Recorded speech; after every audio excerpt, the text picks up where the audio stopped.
Result गुरु Aamir sir YouTube channel में आपका हार्दिक अभिनंदन है, स्वागत है। देखिए ये मैं टेस्ट सीरीज 8 लेकर के आया हूँ। ये 8वां टेस्ट सीरीज है। जो लोग भी सक्षमता परीक्षा देने वाले हैं या फिर जो लोग भी बीपीएससी टीआरई 3 की तैयारी कर रहे हैं, उन सभी के लिए ये महत्वपूर्ण है। इसमें सिर्फ भाषा और जीएस का मैं ये क्वेश्चन लेकर के आया हूँ। 70 क्वेश्चन ध्यान से देखेंगे, भाषा और जीएस है ये। तो आइए शुरू करता हूं। देखिए क्वेश्चन पहला कह रहा है कि when do you usually come to the office.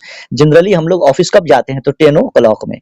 Generally हम लोग ऑफिस कब जाते हैं? 10 o'clock में। अगला क्वेश्चन देखिए क्या कह रहा है, which is the largest river flow in India. कौन सी नदी है जो सबसे लंबी नदी है? तो वो है इंडिया में जो फ्लो करती है वो गंगा नदी है। अगला क्वेश्चन देखिए, choose the correct antonyms. Antonyms मतलब अपोजिट वर्ड खोजना है किसका? प्रोटीन का।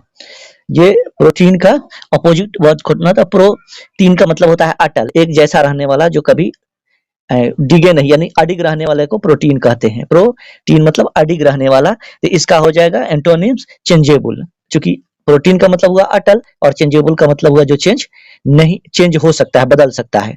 याद रखिएगा, प्रोटीन मतलब अटल या जो बदला ना जा सके, जो बदलता ना हो।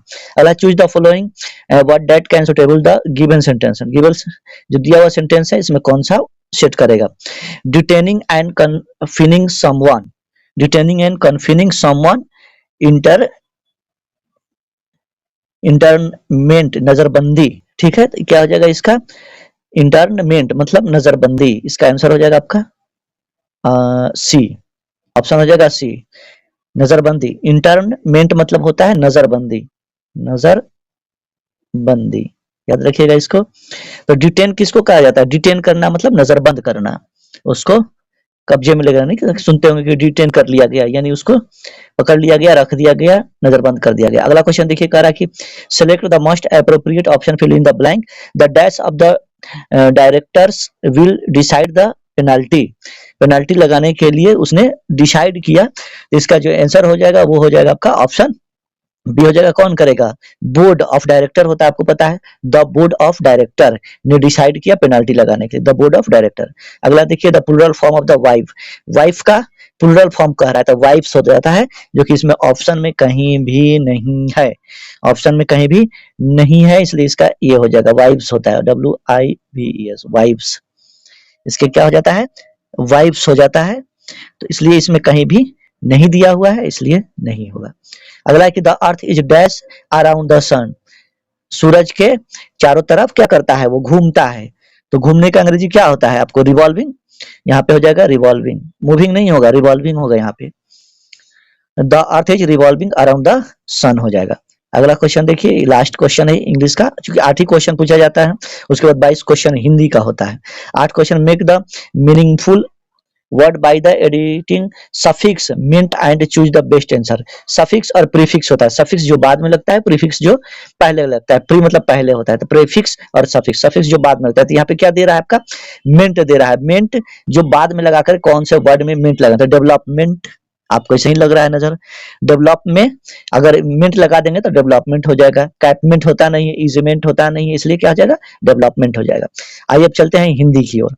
तो ये आपका लैंग्वेज विषय और आपके लिए मैं सामान्य अध्ययन लेकर के आया हूँ। 1 to 5, 6 to 8, 9, 10, 11, 12 सभी लोगों के लिए महत्वपूर्ण है, या जो लोग सक्षमता परीक्षा की तैयारी कर रहे हैं उनके लिए भी ये बहुत ही महत्वपूर्ण है, इसलिए ध्यान देकर के बनाएंगे।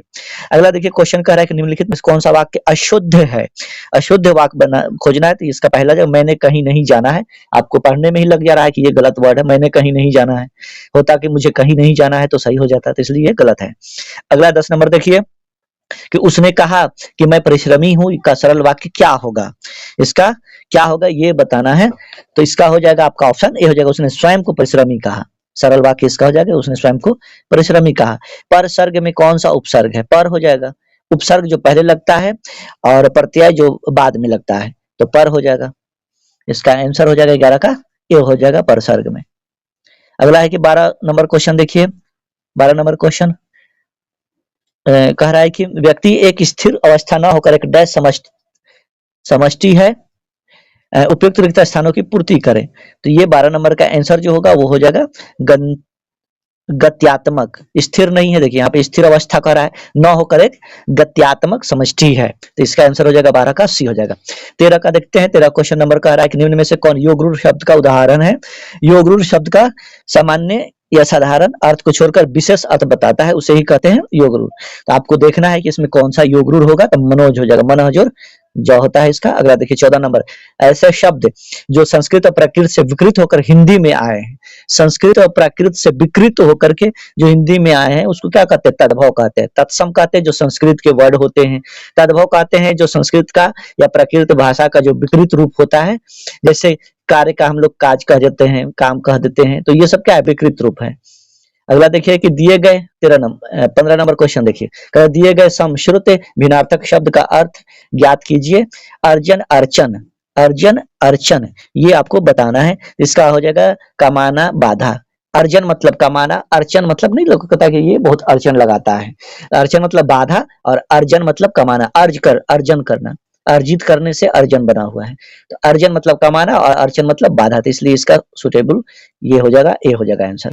16 नंबर, जो बहुत गहरा हो, वाक्यांश के लिए एक शब्द का चयन कीजिए। जो बहुत गहरा हो वो आपको बताना है कि क्या होगा। इसका हो जाएगा अगाध।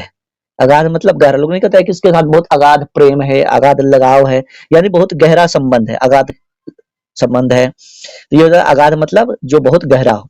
अगला देखिए 17 नंबर क्वेश्चन क्या करा कि दिए गए किस वाक्य में सकर्मक क्रिया है। सकर्मक क्रिया, अकर्मक क्रिया ये सब पढ़ करके जरूर जाएंगे, ये फायदा करेगा आपको। इनमें से कोई भी वर्ड एक से अधिक होगा। इसका आंसर राहुल ने केला खाया, ये भी हो सकता है। श्याम फिल्म देख रहा है, यह भी सकर्मक क्रिया है जिसमें सकारात्मकता की बात हो। जैसे राहुल ने केला खाया तो वो खा रहा है, सकर्मक क्रिया की बात कर रहा है। श्याम फिल्म देख रहा है तो इसमें सकर्मक है। गाड़ी चलती है, गाड़ी अपने से चल रही है, कोई चला नहीं रहा है। अगर लिखता कि हाँ राम गाड़ी चला रहा है या श्याम गाड़ी चला रहा है तो वो भी सकर्मक होता है। जैसे यहाँ पे श्याम फिल्म देख रहा है, अगर सिर्फ होता कि फिल्म चल रही है या फिल्म देखी जा रही तो नहीं होता। यहाँ पे जब नाम आए किसी का और उसके साथ उसका कोई कार्य जुड़ा हो तो उसको कहते हैं सकर्मक क्रिया। चलिए आगे देखते हैं 18 नंबर क्वेश्चन। 18 नंबर है कि वह कल मेघालय जाएगा, इस वाक्य में कौन सा काल है। वह मेघालय जाएगा, क्या कर रहा है, जाएगा, तो ये हो जाएगा आपका सामान्य भविष्य काल। अगला क्वेश्चन देखिए, निम्न में लिखित शब्दों में पुल्लिंग शब्द की पहचान कीजिए। यानी इसमें कौन सा शब्द है जो पुल्लिंग शब्द दिया हुआ है। तो इसमें है बचपन, करवाहट, चाय, ये सब स्त्रीलिंग है। चाय मीठी है, फीकी है, चाय अच्छी है, करवाहट, जिसमें भी हट वट लग जाता है वो सब ज्यादातर स्त्रीलिंग होते हैं। घूंघट, सिलवट, हट, ये सब क्या होता है, स्त्रीलिंग शब्द होता है। बचपन यहाँ पे पुल्लिंग शब्द है। कह रहा है देखिए 20 नंबर में कि अनुपात शब्द में कौन सा उपसर्ग है। उपसर्ग जो पहले लगता हो उसको उपसर्ग कहते हैं। तो अनु हो जाएगा उपसर्ग। ये बड़ा वाला ऊ नहीं, छोटा वाला ऊ, अनु, अनुजोर पात, अनुपात। अगला देखिए, आज हमें व्याकरण, देखिए 21 नंबर कह रहा है कि आज हमें व्याकरण पढ़ाया गया, यह किस वाक्य का उदाहरण है, ये बताना है आपको। तो ये कर्तव्यवाच्य का है। भाववाच्य, कर्मवाच्य ये सब याद रखेंगे। अयोग वाह वर्ण इसमें से कौन सा है, ये बताना है आपको। तो ये हो जाएगा आपका अ। अगला क्वेश्चन देखिए, सदैव में प्रयुक्त संधि का नाम बताइए। प्रयुक्त, सदैव में प्रयुक्त संधि का नाम, सदैव में कौन सा संधि प्रयुक्त किया गया है ये बताना है आपको। तो इसका हो जाएगा स्वर संधि। अगला देखिए 24 नंबर क्वेश्चन, झगड़ालू में प्रत्यय शब्द, देखिए प्रत्यय आ गया, नहीं जो बाद में होता, आलू हो जाता है, झगड़ालू यानी आलू। तो इसका आंसर हो जाएगा बी हो जाएगा, आलू। जैसे कि एरा शब्द से कभी कभी पूछ देता है, एरा से तो ममेरा, फुफेरा, मोसेरा, ये सब होता है। इसमें आलू हो जाएगा झगड़ालू। संवृत स्वर इसमें से कौन सा है। तो संवृत स्वर ऊ होता है, बड़ा ऊ, यहाँ पे ऊ हो जाएगा संवृत स्वर। ठीक है, चलिए आइए आप यहाँ से 26 से 30 यहाँ पे दिया हुआ है, आप इसको पढ़ेंगे तो आप उसका आंसर बना सकते हैं। मैं इसको स्क्रॉल धीरे धीरे कर रहा हूँ, आप पढ़ करके इसका देख लेंगे। हम डायरेक्ट इसका आंसर आपको बता देते हैं 26 से 30 तक में। इसको ध्यान से आप देख लेंगे, ये एक बार आप इसको पढ़ लेंगे ताकि आपको बनाने में समझने में आसानी होगी। ये आप देख लिए, देखिए यहाँ से हो गया। आते हैं क्वेश्चन पर, 26 नंबर से क्वेश्चन पर यहाँ पर आते हैं। वनों का मूल्य आंकने का अर्थ क्या है। तो वनों के महत्व को समझना, मूल्य मतलब वही महत्व यहाँ पे है। अगला क्वेश्चन देखिए 27 नंबर के, आश्रय स्थल से अभिप्राय क्या है। आश्रय स्थल से अभिप्राय क्या है। तो इसका है रहने का स्थान। अगला है कि वनों के संरक्षण से अभिप्राय क्या है। वनों के संरक्षण से अभिप्राय क्या है। तो वनों को बचाना, ये आप बिना पढ़े हुए भी बना सकते हैं। वन पर्यावरण की रक्षा किस प्रकार करते हैं? वन जो है वो पर्यावरण की रक्षा किस प्रकार करते हैं? तो वर्षा कराने में सहायक बनकर। अगला इस लास्ट क्वेश्चन है कि नदियों में जल धारा किसके कारण प्रवाहित हो रही है? तो वनों के कारण। वनों के कारण, तो ये बिना पढ़े हुए बन सकता है। आइए सामान्य अध्ययन की ओर चलते हैं, जो कि मैथ से शुरू होता है और ये इंपॉर्टेंट होता है। डायरेक्ट हम इसका आंसर बताएंगे, आपको बनाने का तरीका नहीं बताएंगे। आप क्वेश्चन देख लीजिए और घर पे ट्राई करके देखिए कि आपसे ये बन पा रहा है या नहीं बन पा रहा है। नहीं बन पाएगा तो कमेंट बॉक्स में कमेंट करेंगे, तो हम आपको बना करके इसका पूरा मैथ का आंसर दे दूंगा। तो ये देखिए 31 का जो आंसर होगा वो हो जाएगा सी 28 अनुपात में दिया हुआ है। आप देख लीजिए, पहली संख्या दूसरी संख्या ज्ञात करना है। पहली संख्या 20 है, दूसरी संख्या ज्ञात करना है। ये तो बहुत इंपॉर्टेंट क्वेश्चन है, ये भी हर एग्जाम में ये पूछा जाता है कि ए किसी कार्य को 20 दिनों में पूरा कर सकता है, बी उसी कार्य को 25 दिनों में पूरा कर सकता है। इसका एक ट्रिक भी होता है, अगर आप कमेंट बॉक्स में कमेंट करके पूछते हैं तो हम इसका ट्रिक बता देंगे। बहुत आसान होता है इसको बनाना। अभी हम यहाँ पर सिर्फ आंसर बता रहे हैं ताकि वीडियो लंबा ना हो। और ये जरूर आप कमेंट बॉक्स में बताएं कि आप किस विषय के लिए तैयारी कर रहे हैं टीआरई 3 में, देखिए, और किस क्लास के लिए तैयारी कर रहे हैं। आइए 32 का आंसर हो जाएगा ए आपका। अगला क्वेश्चन देखिए 33 का भी आपका इस तरह से एक क्वेश्चन पूछता है, ये परसेंटेज वाला। इसका आंसर हो जाएगा बी 92,000। नहीं समझ में आएगा कमेंट बॉक्स में कमेंट करके जरूर पूछ लीजिएगा। आइए 34 नंबर से देखिए, यहाँ पे फिगर दिया हुआ है द्विआकृति में, कॉट थीटा का मान ज्ञात करना है। तो इसको भी आप अपना याद रखें, कॉट थीटा होता है बी बाई पी होता है। तो इसका बी का मान कितना है, पी का मान क्या है, आप इसको देख करके बना सकते हैं। इसमें एंगल का ध्यान जरूर रखेंगे, एंगल में क्या दिया हुआ है। 35 नंबर में क्या कह रहा है क्वेश्चन, यहाँ पे दिया हुआ है कि आयत का विकर्ण 17 सेंटीमीटर है, परिमाप 46 सेंटीमीटर है। तो आयत का क्षेत्रफल ज्ञात करना है, तो इसका आंसर जो हो जाएगा 120 वर्ग सेंटीमीटर हो जाएगा। अगला देखिए, यदि दो बिंदुओं 36 नंबर देखिए, दो बिंदुओं ए कॉमा इतना इतना के बीच की दूरी 6 यूनिट है, तब ए का मान ज्ञात कीजिए। तो इसके दूरी का सूत्र जो होता है आप उसको देख लेंगे, ये होता है x2 - x1 का whole square plus y2 - y1 का whole square is equal to दूरी। तो दूरी का यहाँ पे 6 दिया हुआ है, इसका निकालेंगे तो ए का मान निकल जाएगा इससे। तो जो 36 का ए का जो 36 का जो मान निकल कर के आएगा वो हो जाएगा आंसर ए प्लस माइनस 3। अगला देखिए, 3 अंकों वाली कितनी संख्या है 7 से विभाजित हो सकती है, इसका आंसर हो जाएगा 128। अगला क्वेश्चन देखिए, बिहार में बौद्ध विहार का प्राचीनतम केंद्र कहाँ था?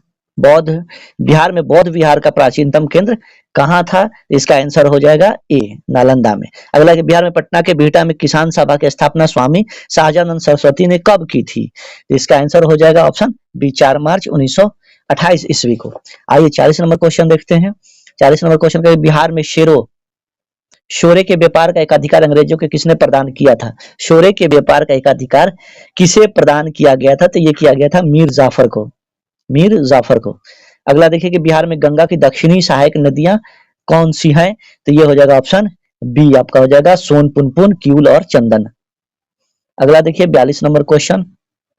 अगर आप हमारे चैनल पर नए हैं तो इसे सब्सक्राइब जरूर कर लेंगे और अधिक से अधिक लोगों को शेयर कर देंगे जो भी साथी आपकी तैयारी कर रहे हो। देखिए, सितंबर 2023 में कौन सा अंतरिक्ष केंद्र में अधिक दिन बिताने वाले पहले अरब अंतरिक्ष यात्री बन गए हैं? इसका आंसर हो जाएगा अल नियादी। अगला है कि यूनेस्को शांति पुरस्कार 2023 से किसे सम्मानित किया गया है? यूनेस्को शांति पुरस्कार ध्यान देंगे तो इसका 43 का हो जाएगा सी एंजेला मर्केल को। अगला देखिए 44 नंबर क्वेश्चन के, एशियाई खेल 2023 19वां संस्करण में भारत 28 स्वर्ण कुल 107 पदक जीतकर पदक तालिका में किस स्थान पर रहा है? तो इसका आंसर हो जाएगा आपका चौथा।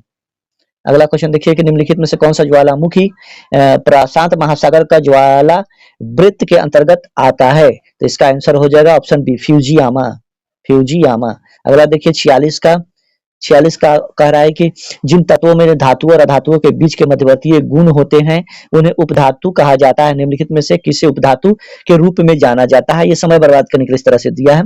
जर्मेनियम को कहा जाता है उपधातु। आइए 47 नंबर क्वेश्चन देखते हैं। कह रहा है कि सूर्योदय या सूर्यास्त के समय सूर्य का रंग लाल दिखता है, क्यों? ये किस कारण से दिखता है? तो बड़ी तरंगदैर्घ्य का प्रकाश कम परिकीर्णता होता है, इस कारण से हो जाता है। अगला देखिए 48 का, एसिडिक एसिड में क्रियात्मक समूह कौन सा होगा? तो ये हो जाएगा आपका सी, ऑप्शन सी हो जाएगा इसका आंसर। अगला देखिए कि संयोजी इलेक्ट्रॉन मौजूद होते हैं, किसमें मौजूद होते हैं ये बताना है। तो इसका हो जाएगा 49 का आपका बी हो जाएगा परमाणु की सबसे बाह्य कक्षा में। अगला क्वेश्चन देखिए, सोडियम अभिक्रियाशील धातु है जो खुले रखे जाने पर डैश के साथ अभिक्रिया करके विस्फोट के साथ आग पकड़ लेती है। इसका आंसर हो जाएगा ऑप्शन सी ऑक्सीजन। अगला देखिए, चलिए 51 नंबर में देखते हैं, निम्नलिखित में से कौन सा सिद्धांत और ऊर्जा प्रणालियों से संबंधित है। ये 51 का हो जाएगा आपका ए, 51 का हो जाएगा ए, फोटोवोल्टाइक प्रभाव। अगला देखिए 52 का क्वेश्चन करा कि भारतीय संविधान के किस अनुच्छेद के अंतर्गत अखिल भारतीय सेवाएं का प्रावधान किया गया है। ये बहुत इंपॉर्टेंट क्वेश्चन है, कई बार एग्जाम में ये पूछ चुका है। तो ये हो जाएगा अनुच्छेद 312 में अखिल भारतीय सेवाओं का, जैसे यूपीएससी की जो परीक्षा वगैरह होती है वो किसके अनुच्छेद से, अनुच्छेद 312 के अनुसार होती है। सांसदों की अयोग्यता संबंधी विवाद पर निर्णय कौन देता है, मान लीजिए अयोग्य है, इसकी निर्णय कौन लेगा, तो निर्वाचन आयोग के परामर्श से राष्ट्रपति। अगला देखिए 54, महात्मा गांधी द्वारा चलाया गया प्रथम जन आंदोलन कौन था। इनका द्वारा, महात्मा गांधी के द्वारा चलाया गया प्रथम असहयोग आंदोलन को जन आंदोलन कहा जाता है, महात्मा गांधी के प्रथम। अंग्रेजों ने भारत में रेलवे किस उद्देश्य से शुरू किया था, किस उद्देश्य से अंग्रेजों ने भारत में रेलवे की शुरुआत की थी, तो वो वाणिज्य, भारी उद्योग को आगे ब्रिटिश वाणिज्य और प्रशासनिक नियंत्रण की सुविधा के लिए उसने शुरू की थी। आगे देखिए 56 नंबर क्वेश्चन कह रहा है कि हिंदी साप्ताहिक पत्रिका देश का प्रकाशन प्रारंभ किसने किया था। हिंदी साप्ताहिक देश का प्रकाशन प्रारंभ किसने किया था, तो ये किए थे आपको राजेंद्र प्रसाद ने। देश किसे दक्षिण भारत का मैनचेस्टर कहा जाता है, ये कई बार एग्जाम में भी पूछ चुका है, दक्षिण भारत का मैनचेस्टर किसे कहा जाता है, तो याद रखिएगा बहुत ही इंपॉर्टेंट है, कोयम्बटूर को। अगला देखिए 58 नंबर क्वेश्चन करा कि किस जलप्रपात को महात्मा गांधी जलप्रपात के नाम से जाना जाता है। किस जलप्रपात को महात्मा गांधी जलप्रपात के नाम से भी जाना जाता है, तो ये हो जाएगा आपका जोग प्रपात। अगला देखो उपन्यास नील दर्पण, ये तो कई बार पूछे हुआ है हर एग्जाम में, यहाँ तक कि आपको बीपीएससी वाले परीक्षा में भी कई बार पूछ चुका है पीटी में। नील दर्पण का अंग्रेजी में अनुवाद किसने किया था, याद रखिएगा कि नील दर्पण का जो मधुसूदन दत्त थे उन्होंने किया था। और ये पत्रिका किनकी थी, ये बहुत इंपॉर्टेंट हो जाता है, तो दीन बंधु मित्र के। ये कई बार पूछा है कि नील दर्पण पत्रिका किनकी थी, तो दीन बंधु मित्र की ये पत्रिका थी, और इनका अंग्रेजी में अनुवाद किया था मधुसूदन दत्त ने। याद रखिएगा बहुत इंपॉर्टेंट है, दीन बंधु की पत्रिका थी और इसको अनुवाद किए थे मधुसूदन दत्त। अगला क्वेश्चन देखिए, फारसी त्योहार नवरोज का प्रवर्तन किसने भारत में किया था, तो इनमें से कोई नहीं है, क्योंकि फारसी त्योहार नवरोज का प्रवर्तन बलबन के द्वारा भारत में किया गया था, जो कि बलबन इसमें ऑप्शन नहीं है। बलबन के द्वारा किया गया था, लेकिन इसमें ऑप्शन में कहीं नहीं है, इसलिए इसका आंसर हो जाएगा ई। आइए 61 नंबर क्वेश्चन देखते हैं, यह आपका हिंदी और सामान्य अध्ययन बताया जा रहा है। अगर आप हमारे चैनल पर नए हैं तो इसे सब्सक्राइब जरूर कर ले, अपने दोस्तों में जरूर इसे शेयर कर दें। अगला क्वेश्चन देखिए, भारतीय पुरातत्व सर्वेक्षण की स्थापना किसके काल में हुई थी, तो ये हुई थी लॉर्ड कैनिंग के कार्यकाल में। संविधान की उद्देशिका जिसे प्रस्तावना कहते हैं, संशोधन कितनी बार किया गया है, ये बहुत इंपॉर्टेंट क्वेश्चन है।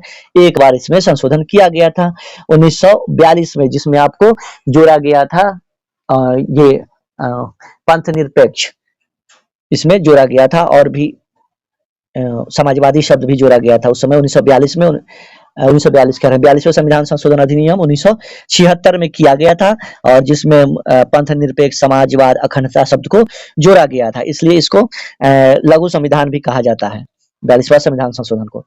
अगला देखिए कह रहा है कि निम्नलिखित देशों में से अफगानिस्तान के साथ किस देश की सीमा नहीं मिलती है। इस तरह का क्वेश्चन आपको सक्षमता परीक्षा में भी पूछा हुआ था, उसके बाद आपका बीपीएससी वाले में भी पूछता है। तो देखिए इसका आंसर हो जाएगा रूस का सीमा नहीं मिलती है। अगला देखिए 1857 के दौरान बिहार में कहाँ के लोगों को आभास हुआ कि मानव देश से सरकारी प्रशासन समाप्त हो चुका है, ये कहाँ के लोगों को आभास हुआ था, तो ये होता है जगदीशपुर के लोगों को। भारत सेवक समाज की स्थापना किसने की थी, भारत सेवक समाज, ये याद रखिएगा इंपॉर्टेंट है, भारत सेवक समाज की स्थापना किसने की थी, तो ये गोपाल कृष्ण गोखले ने की थी। अगला 1920 में खिलाफत कमेटी की सभा महात्मा गांधी, जिसने गांधी को असहयोग आंदोलन के नेतृत्व को संभालने का अनुरोध किया था, वह किस शहर में हुई थी, तो ये हुई थी आपका इलाहाबाद। 1920 में खिलाफत कमेटी की स्थापना की गई थी। अगला देखिए 67 क्वेश्चन, छोटे मांसाहारी या द्वितीयक उपभोक्ता डैश स्तर पर आते हैं, किस स्तर पर आते हैं, तो ये तीसरे पोषी होते हैं। प्राथमिक उपभोक्ता में वे जीव जो स्वपोषी को खाते हैं, जैसे खरगोश जो घास खाता है, इस तरह का आपका हो जाएगा। अगला है देखिए, जैव निम्नीकरणीय पदार्थों के बारे में विचार करने पर उनमें से कौन सा एक उभयनिष्ठ गुण मौजूद होता है, तो ये होता है आपका वे सभी मूलतः जैविक होते हैं। अगला देखिए 69 पर्यावरण के विभिन्न घटकों के बीच ऊर्जा के प्रवाह के संबंध में निम्नलिखित में से कौन सा कथन गलत है? गलत बताना है तो ये हो गया आपका ऑप्शन बी, हरे पौधे पत्तियों पर पड़ने वाली सौर ऊर्जा में से लगभग 10% को अवशोषित करती है, गलत है। देखिए ये आपका बीपीएससी की परीक्षा के लिए बताया जा रहा है और सक्षमता परीक्षा के लिए। अगर आप हमारे चैनल पर नए हैं तो सब्सक्राइब कर दें। आपके सब्सक्राइब करने और लाइक करने से हमें संबल प्राप्त होता है, हमें ऊर्जा मिलती है, हमें प्रोत्साहन मिलती है, हम प्रोत्साहित होते हैं। इसलिए आप सब्सक्राइब जरूर करें और ये कंटेंट को लाइक जरूर करें, इस वीडियो को लाइक करें और अधिक से अधिक दोस्तों में शेयर जरूर कर दें। जानकारी के लिए मैं बता दूं कि ये भाषा और सामाजिक सामान्य अध्ययन का ये बताया जा रहा है। ये अंतिम उसका क्वेश्चन है, 70 क्वेश्चन पूछा जाता है। तो देखिए क्वेश्चन 70 नंबर, कह रहा है कि निम्नलिखित में से कौन से खनिज फसलों को कीटों से बचाने में सहायक होते हैं? तो ये होता है पोटेशियम, कैल्शियम और मैग्नीशियम। ये था 70 क्वेश्चन हिंदी और सामान्य अध्ययन का। अधिक से अधिक इसे शेयर कर दे। बहुत बहुत शुक्रिया, बहुत बहुत धन्यवाद।